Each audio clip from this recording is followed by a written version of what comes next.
If you're looking for unscripted Southern hospitality and great food, visit Savannah, Georgia. Here's how we saw the city in 48 hours in March of 2022. Savannah is known for its park-like squares, Spanish moss-covered oak trees, antebellum architecture, and cobblestone streets. 48 hours is a short amount of time, but here's what you can do.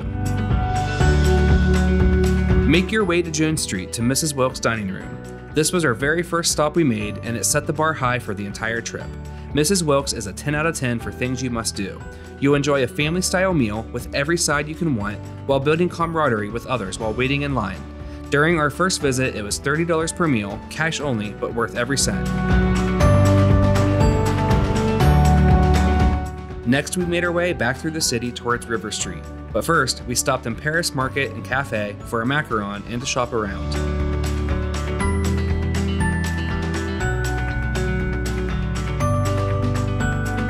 Head down one of the historic stairways to River Street, where you'll find lots of local shops, candy stores, pubs, and the center of a lot of Savannah nightlife. Be sure to stop by the River Street Market to see lots of unique local vendors. We made our way to City Market for a quick look around. Here, you'll find more shops, art, and food.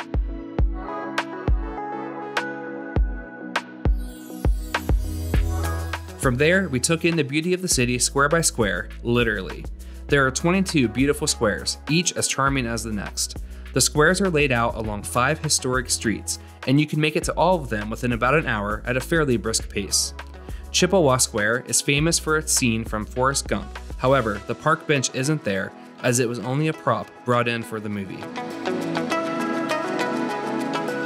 Along the way, you'll see historic churches and incredible antebellum architecture, including St. John the Baptist Cathedral. We stopped for dinner at Hitch restaurant and tried the peanut butter and jelly wings and loaded nachos. Too much pickle in the nachos, but the outdoor seating was nice.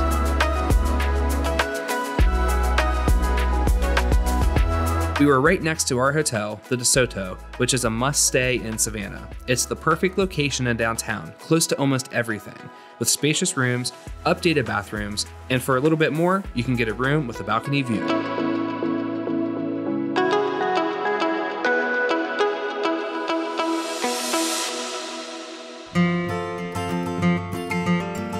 We started off day 2 with a walk to Forsythe Park, just minutes from the DeSoto. You'll want to get there early to avoid the crowds. There is so much beauty to take in, including the fountain in the center of the park. This is top of the list for spots to just relax in the city. We had brunch at the Collins Quarter in the park. There's a takeout window for drinks, but you can sit and eat there as well. We had the breakfast biscuit, which was good, but pricey.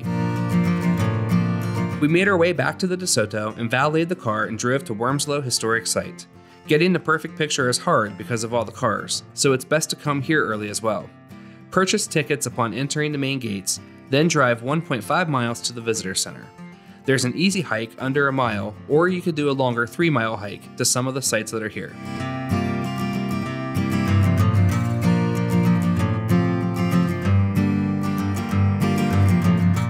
From Wormsloe, we hit up Bonaventure Cemetery, another must-do location. The maze of roads can get confusing, and parking is tough, but the grounds are so beautiful. Look for Gracie Watson's grave. She was the daughter of a notable family that owned a hotel. She died when she was 6 years old, and her memorial is one of the most popular ones here. People leave money and gifts to bring good luck, but at the end of the day, the grounds crew clears the site.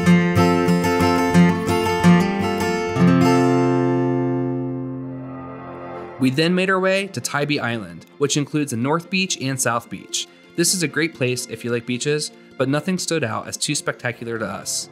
The lighthouse in North Beach was not as impressive as we thought, and FYI, it's closed on Tuesdays.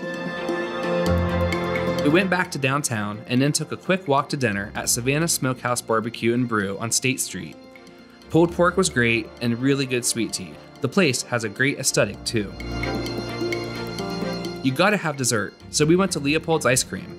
Be ready to wait in line, but it's worth it. The single scoop was plenty on a hot day, or you can grab a pint to go. We left and there was still a big line.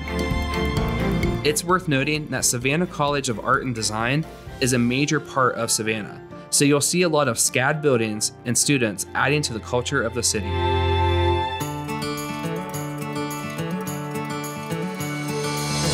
Wednesday morning, we grabbed breakfast from the hotel cafe, then took it to Chippewa Park to enjoy.